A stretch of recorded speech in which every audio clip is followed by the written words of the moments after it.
하나님의 한결같은 사랑과 신실하신 우리의 신령과 또 가정과 믿음의 공동체 위에 함께 하시기를 바랍니다. 나 자신을 바라보면 연약합니다. 다른 사람들 앞에 서면 주눅이 듭니다. 그런데 하나님은 우리를 그리스도 예수 안에 있는 존재로 바라보십니다.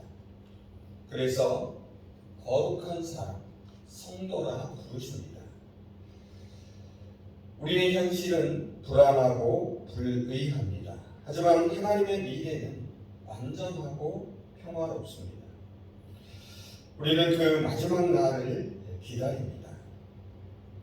하나님은 성신 공동체 안에서 저와 여러분을 우리 주 예수 그리스도와 교제하게 하십니다. 하나님은 그날까지 우리 모두를 끝까지 견고하게 하십니다. 바울이 고린도 교회에 보낸 첫 번째 편지의 첫 부분을 함께 읽었습니다. 2절을 보시면 고린도 교회를 고린도에 있는 하나님의 교회라고 부르고 있습니다. 고린도에 있는 하나님의 교회라는 말은 우리에게 몇 가지 사실을 깨닫게 합니다. 바울은 고린도라는 지명과 하나님의 교회를 나란히 언급합니다. 그런데 고린도와 하나님의 교회는 사실 어울리지 않는 조합입니다. 백석동 한서초등학교 옆에 우리 교단 소속의 성김의 교회가 있습니다. 제가 지난 주일 오후에 황전 10분자 교육차 다녀왔는데요. 원래 이 교회는 20여 년 전에 두정동에 개척한 교회입니다. 그런데 아시는 바와 같이 두정동 일대가 개발되기 시작했고 교회 주변이 모두 유흥가로 변하게 됩니다. 나중에는 결국 유흥가 한복판에 교회가 자리 잡게 되었습니다. 그래서 지금 있는 백석동으로 교회를 이전하게 된 것입니다. 바울 당시의 고린도는 세속적이고 타락한 도시였습니다. 고린도는 교통의 중심지이자 상업의 중심지였습니다. 그러다 보니까 다양한 인종의 사람들과 온갖 종교가 교류되던 도시였습니다. 도덕적으로 타락했고 광란의 파티와 이방 신들을 향한 축제가 끊이지 않았습니다. 이러한 타락하고 세속적인 도시 한복판에 하나님의 교회가 세워졌습니다. 이러한 도시의 환경은 고린도 교회에 영향을 미쳤습니다. 세속적이고 다원화된 사회에서 시작한 이 신생 교회는 여러 가지 문제들에 휘말리게 됩니다. 고린도전서를 읽어보면 금방 드러나는데요. 파당과 다툼, 성적 불란함, 우상에게 바친 재물을 먹는 문제 등으로 공동체가 혼란에 빠지게 됩니다. 그런데 하나님의 교회는 깊은 산속이 아니라 가장 세속적이고 타락한 세상 한복판에 세워집니다. 우리 성심교회도 가장 번화한 터미널 가까이에 위치한 하나님의 뜻이 있습니다. 고린도에 있는 하나님의 교회라는 이 말은 고린도라는 세속도시 한가운데 하나님의 뜻이 계시고 하나님의 교회가 세워졌음을 보여줍니다. 우리말로 교회로 번역된 이 헬라 말은 본래 도시 국가들의 시민들이 모이는 집회를 가리키는 말입니다. 그래서 사도행전 19장에서는 교회라는 말 대신 민회, 백성들의 모임 혹은 집회로 번역하고 있습니다. 바울은 이 말을 교회라는 뜻으로 사용하고 있습니다. 교회를 국어사전에서 찾아보면 이렇게 뜻을 풀이하고 있습니다. 예수 그리스도를 주로 고백하고 따르는 신자들의 공동체 또는 장소. 그런데 교회란 본래 장소가 아니라 사람들의 모임을 가리킵니다. 교회라는 장소가 있어서 사람들이 모이는 것이 아닙니다. 사람들이 모이려 하니 모일 건물이 필요하게 된 것입니다. 그래서 교회는 하나님이 불러 모으신 모임이라 말할 수 있습니다. 앞서 말씀드린 대로 예수를 그리스도 주로 고백하는 사람들의 모임입니다. 그래서 오늘 본문 2절을 보시면 고린도 교회를 가리켜 그리스도 예수 안에서 거룩하여지고 성도라고 부르심을 받은 사람들이라고 말합니다. 바울은 고린도 교회 교인들을 향하여 하나님이 그리스도 예수 안에서 거룩하게 한 사람들이라고 말합니다. 그래서 그들을 성도라고 부릅니다. 앞서 말씀드린 대로 세속적이고 타락한 고린도라는 도시에 교회가 있습니다. 하지만 교회의 구성원들은 거룩한 사람들이 됩니다. 교회와 교인의 거룩성은 구성원인 교인들에게서 나오는 것이 아닙니다. 교인들이 종교적이고 윤리적으로 고상한 행위를 하기 때문에 거룩해지는 것이 아닙니다. 교회의 구성원들은 허물이 있고 잘못을 범합니다. 그럼에도 불구하고 그들을 성도라고 부르는 까닭이 있습니다. 그것은 교회가 하나님에게서 받아 누리는 것들 자체가 거룩하기 때문입니다.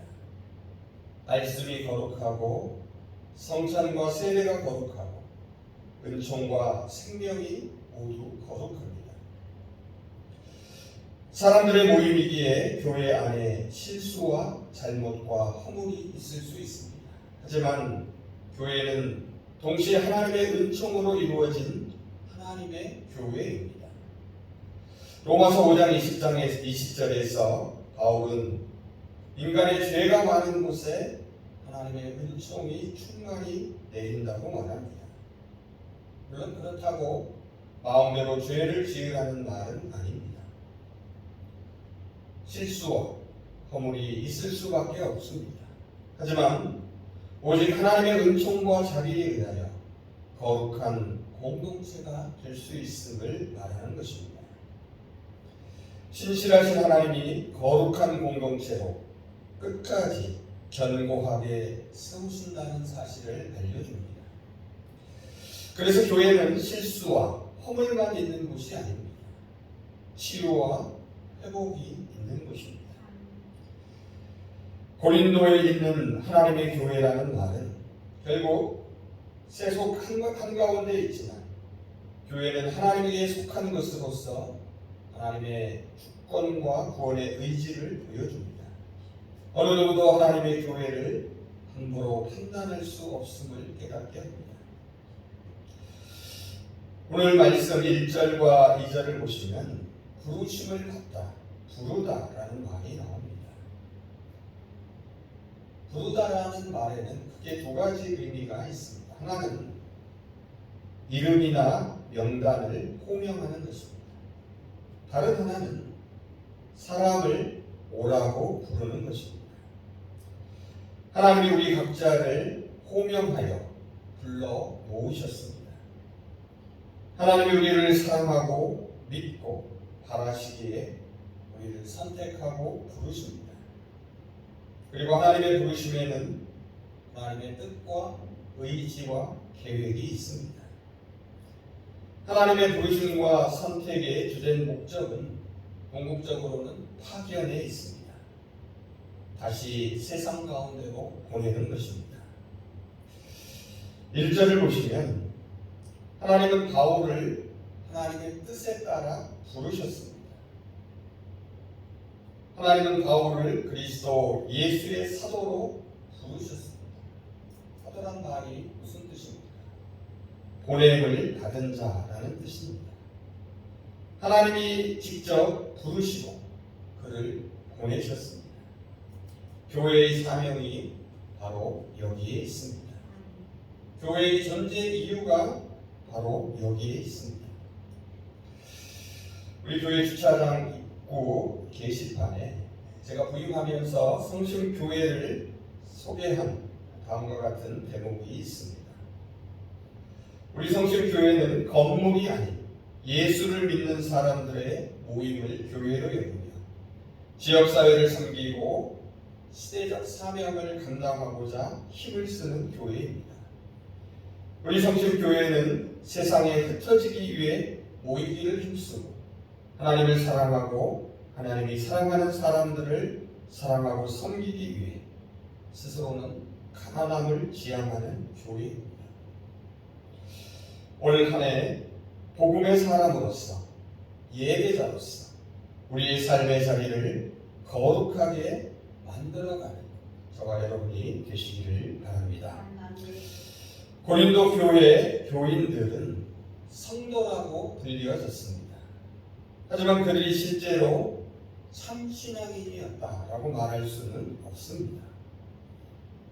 앞서 말씀드린 대로 고린도라는 도시가 부패하고 타락했던 것처럼 고린도 교회도 교리와 실천에 있어 연약하고 부패한 모습이 있었습니다. 은사가 많았고 아주 뜨거운 교회였습니다. 하지만 동시에 분쟁과 다툼이 끊이지 않는 교회이기도 했습니다. 그럼에도 바울은 그 고린도 교회를 하나님의 교회라고 부릅니다. 한 걸음 더 나아가 하나님께 감사를 드립니다. 4절을 한번 보시기 바랍니다. 그리스도 예수 안에서 너희에게 주신 하나님의 은혜로 말미암아 내가 너희를 위하여 항상 하나님께 감사하노라. 바울이 고린도 교회를 생각하며 감사하는 하나님의 은혜는 무엇이겠습니까? 이어지는 말씀을 보면 첫 번째는 그리스도 안에서 모든 면에 풍족하게 된 것이 감사합니다. 5절을 한번 보시기 바랍니다. 제가 세번역 성경으로 읽어보겠습니다. 여러분은 그리스도 안에서 모든 면에 풍족하게 되었습니다. 곧 온갖 언변과 온갖 지식이 늘었습니다. 여기서 언변으로 번역된 이 말은 교리나 혹은 진리를 가리킵니다. 그리고 지식은 예수 그리스도의 인격과 사역에 근거한 구체적인 지식을 말합니다. 달리 말하면 세상의 지식이 아니라 예수를 아는 지식을 가리킵니다. 이 지식은 그리스도와 그리스도의 십자가의 죽으심이라는 이 실제 위에 기초한 구체적인 지식을 말합니다. 고린도 교회가 언변과 지식이 풍족했다는 것은 하나님의 진리를 충분히 이해하고 깨닫게 되었음을 말해줍니다. 교리적 지식에 있어서도 탁월했음을 보여줍니다. 풍족하게 되었다라는 것은 문법적으로 수동태입니다. 이것은 양보다는 질을 의미합니다. 많이 안 것이라기보다는 정작 중요한 하나를 깊이 바르게 안 것을 말합니다.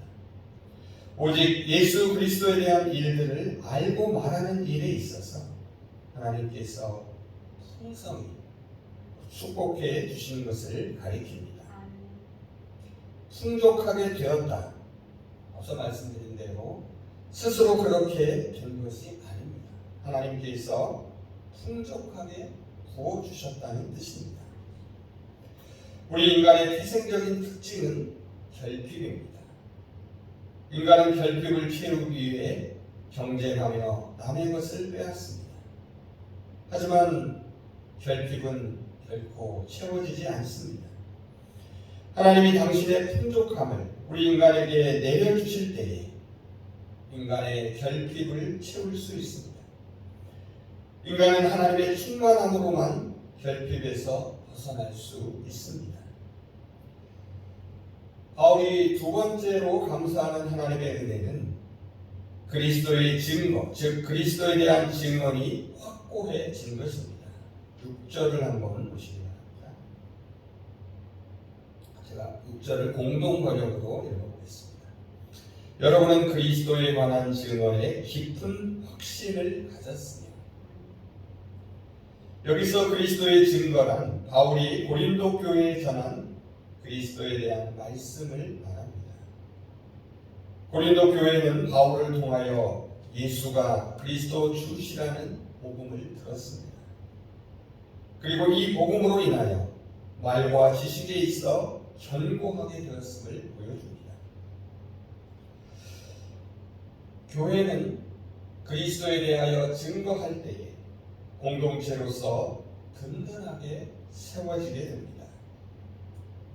교회는 건물로서 세워지는 것이 아니라 하나님의 말씀과 기도로 세워집니다. 하나님께서 예수 그리스도를 통하여 우리 성심교회도 풍족하게 하시기를 원합니다. 하나님께서 예수 그리스도의 복음을 통하여 우리 성심교회도 견고하게 하시기를 바랍니다. 바울이 감사하는 마지막 세 번째 하나님의 은혜는 마지막 종말의 때를 고대하는 것입니다. 7절을 한번 보시기 바랍니다. 그리하여 여러분은 어떠한 은사에도 부족한 것이 없으며 우리 주 예수 그리스도의 나타나심을 기다리고 있습니다. 여기서 주목할 것은 우리 주 예수 그리스도의 나타나심입니다. 이것이 바로 바울이 생각할 때마다 하나님께 감사하는 것입니다. 이것이 그리스도 예수 안에서 주신 하나님의 은혜입니다. 저와 여러분도 주님이 다시 오실 그날을 기다립니다. 이것이 우리가 진정으로 감사해야 할 하나님의 은혜입니다. 주님이 오시는 그날은 심판의 날이자 구원의 날이기 때문입니다. 그날에 모든 것이 밝히 드러납니다. 그날에 우리 주님이 모든 것을 바로잡으시고 구원을 완성하십니다. 그날에 우리 모두가 하나님의 잔치 자리에 함께 앉게 될 것입니다. 우리 성심 공동체 안에서 하나님의 나라를 모두가 맛볼 수 있기를 소망합니다. 바울은 주님이 다시 오시는 그날까지 하나님께서 견고하게 끝까지 지켜주실 것을 확신합니다. 8절을 한번 보시기 바랍니다. 공동 번역 성경으로 읽습니다. 주께서도 여러분이 아무 잘못이 없는 사람으로 우리 주 예수 그리스도의 심판의 날을 맞이할 수 있도록 끝까지 굳게 지켜주실 것입니다. 하나님께서 저와 여러분도 책망할 것이 없는 자로 심판의 날까지 든든히 지켜주실 것입니다. 하나님이 하십니다. 하나님이 하신다라는 말은 우리의 생각과 우리의 선택과 노력이 또한 담겨있는 것입니다. 하나님께서 미래를 만들어 가십니다. 하나님께 우리의 미래를 맡겨야 합니다. 주님이 심판주와 구원자로 오실 마지막 날이 다가오고 있습니다. 그래서 우리에게 소망이 있습니다. 우리의 연약함과 실수와 잘못을 바로잡을 수 있습니다. 그래서 우리는 담대할 수 있습니다. 바울은 하나님께서 끝까지 견고하게 하시는 근거를 밝힙니다. 마지막 9절을 한번 보시기 바랍니다.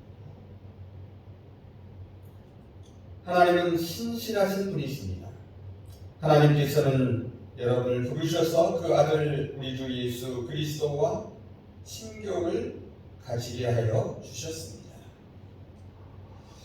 하나님이 끝까지 견고하게 하시는 이유는 신실하시기 때문입니다. 마지막까지 흔들리지 않을 수 있는 것은 우리의 확신이나 노력이 있지 않습니다. 어디에 있습니까? 하나님의 한결같은 사랑과 신실하심에 있습니다. 신실하신 하나님이 거룩한 무리인 성도들을 부르십니다. 그리고 하나님의 아들 예수 그리스도 우리의 주님과 친교를 나누게 하십니다. 우리 주 예수 그리스도와의 친교가 바로 우리가 흔들리지 않고 그분이 나타나실 때까지 기다릴 수 있는 유일한 길입니다. 예수 그리스도와 교제함으로 그분이 이루신 구원의 역사에 동참하는 것입니다. 하나님을 사랑하고 하나님이 사랑하는 사람들을 사랑하는 것입니다. 성도가 된다라는 것은 교회의 구성원이 된다는 뜻이 아닙니다. 성도가 된다라는 것은 예수 그리스도와의 친교를 통하여 하나님의 자녀가 되는 것입니다. 다른 이들과 더불어 하나님 나라의 한 가족이 되는 것입니다. 그래서 기독교의 신앙은 나의 신앙이며 언제나 우리의 신앙입니다. 2절에서 성도는 원래 복수형입니다. 사실 이 성도라는 말에 도는 무리라는 뜻입니다. 바울은 항상 성도들이라는 복수로 사용합니다. 또한 오늘 읽은 본문 말씀에서 2절을 보시면 우리의 주, 3절에서 우리 아버지, 그리고 7절과 8절에서 우리 주 예수 그리스도, 그리고 마지막 9절에서 다시 우리 주라고 말합니다. 미국 인디언 보호구역에 살고 있던 초등학생 몇 명이 도시로 전학을 왔습니다. 며칠이 지나지 않아 산수 시험을 치르게 되었다고 합니다. 시험지를 받자마자 인디언 아이들은 모두 교실 한쪽 구석으로 모였습니다. 당황한 선생님이 다가가 시험을 치르는데 왜 다 모여있느냐라고 물었습니다. 그러자 그 아이들은 한 목소리로 이렇게 대답했다고 합니다. 어려운 일이 있을 때는 항상 함께 머리를 맞대고 의논하라고 배웠어요. 우리 성심 공동체는 한 가족입니다. 어려운 일이 있을 때 함께 손을 모으고 기도하기를 원합니다. 전에 한번 소개한 말이 아프리카 말 가운데 우분투라는 말이 있습니다. 우리가 있기에 내가 있다라는 뜻입니다. 우리 주님이 있기에 우리가 있습니다. 우리가 있기에 내가 있습니다. 복음의 사람으로 산다라는 것은 먼저 우리 주님과 함께 교제하며 사는 것입니다. 주님과 교제하는 것이 예배자로 살아가는 것입니다. 주님을 사랑하며 주님이 사랑하는 사람을 섬기며 살아가는 것입니다. 제 말씀을 정리해 보겠습니다. 모든 교회는 불완전합니다. 하지만 하나님의 교회는 거룩합니다. 하나님의 교회이기 때문입니다. 그래서 죄악의 세력에 굴복당하지 않습니다. 온갖 실수에도 불구하고 교회는 하나님의 은총에 의하여 생명을 보존합니다. 교회는 주님이 다시 오실 날을 기다리는 희망 공동체입니다.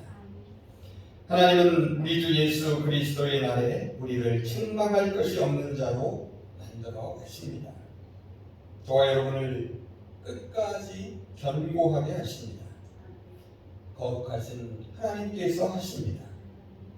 거룩하신 하나님은 신실하시기 때문입니다.